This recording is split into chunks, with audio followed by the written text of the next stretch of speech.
အရန်ချစ်တဲ့မိန်းမပေါ်ဖောက်ပြန်ပြီလို့နောင်တအကြီးကြီးရနေတဲ့ကဘာကျော်တရုတ်ဆောင်မင်းသားအိမ်အောင်ရေးဖောက်ပြန်ပြီတဲ့ဒီကဘာကျော်မင်းသားက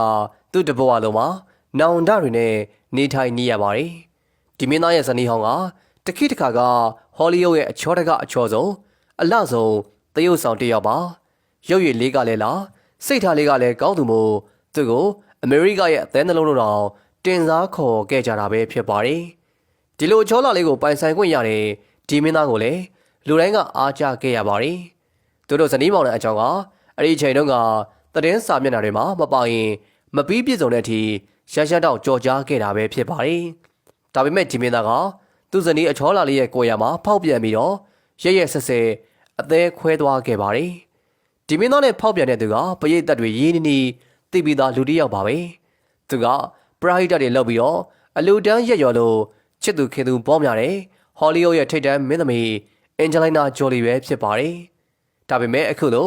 ဖောက်ပြန်မှုနဲ့ပတ်သက်ပြီးတော့ဒီမင်းသားကအခုချိန်ထိနောင်တရနေတော့မှာလောက်ခတ်သမျှအမားတွေထဲမှာဒီဖောက်ပြန်မှုက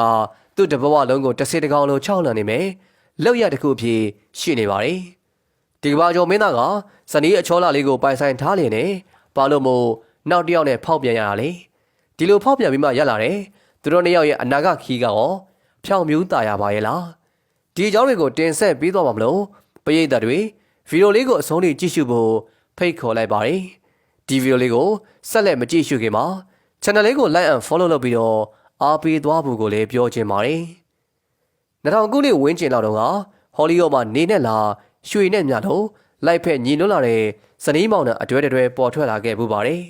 သူတို့ကတော့ပရိသတ်တွေအခုမြင်တွေ့နေရတဲ့ Brad Pitt နဲ့ Jennifer Aniston တို့အတွဲပါသူတို့နှစ်ဦးကအဲ့ဒီချိန်တုန်းကဟောလိဝုဒ်ရုပ်ရှင်လောကမှာရှမ်းရှမ်းတောက်တဲ့အထိသရုပ်ဆောင်အောင်မြင်မှုအချို့ထိပ်ကိုရောက်နေကြတဲ့သူတွေပဲပြီး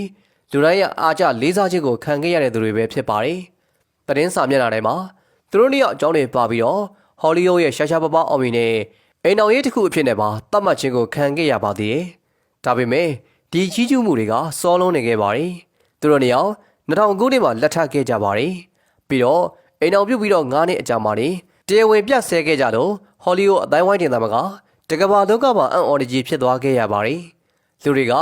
အကြောင်းရင်းကိုလိုက်ရှာကြည့်ကြတဲ့အချိန်မှာဘရက်ပီရဲ့မူမမှန်တဲ့ခြေလမ်းတွေကိုခြေရာခံမိသွားပါတယ်။ဒါကတော့သူနဲ့လက်တွဲအလုပ်လုပ်နေတဲ့နာမည်ကြီးသရုပ်ဆောင်မင်းသမီးအန်ဂျလိနာဂျိုလီနဲ့ပတ်သက်နေတာပဲဖြစ်ပါတယ်။2005ခုနှစ်မှာဘရက်ပီနဲ့အန်ဂျလိနာဂျိုလီတို့က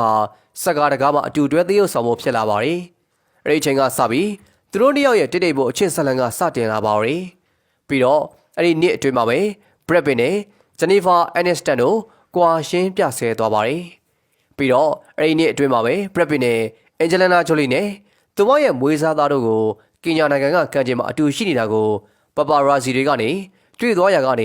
ေဖုံးမရဖိမရတွေဖြစ်သွားခဲ့တာပဲဖြစ်ပါတယ်။ဒီလိုဖြစ်သွားရခြင်းနဲ့ပတ်သက်ပြီးတော့ကာယကန့်ရှင်တွေဘက်ကနေ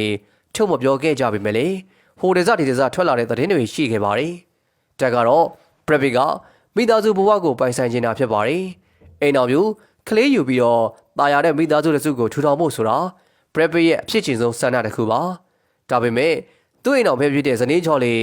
ဂျန်နီဖာအန်နစ်စတန်ကကလေးယူဖို့ဝေစားအလုပ်ကိုသာဖိလုပ်ပြီးတော့အောင်မြင်မှုတွေကိုစုခူးချင်နေပါတယ်။ဒါကြောင့်ကလေးယူတယ်ဆိုတာကသူ့အနေနဲ့တာဝန်ကြီးလွန်းလာပြီးတော့လွတ်လွတ်လပ်လပ်ပေါ်ပေါ်ပပနေရတဲ့ဘဝကိုဆုံးရှုံးရပြီးတော့အချုပ်တော်ခွဲရမှာစိုးနေတာဖြစ်ပါတယ်။ပြီးတော့သူကကလေးမွေးဖို့အတွက်ကိုလည်းကျမ်းမာရေးပြဿနာတွေရှိနေခဲ့ပါသေးတယ်။ဒါကြောင့်ဂျန်နီဖာအနေနဲ့အဲ့ဒီအချိန်တုန်းကကလေးလုံးဝမယူဘဲနဲ့အလုပ်ကိုသာစိတ်နဲ့လုပ်ပြီးတော့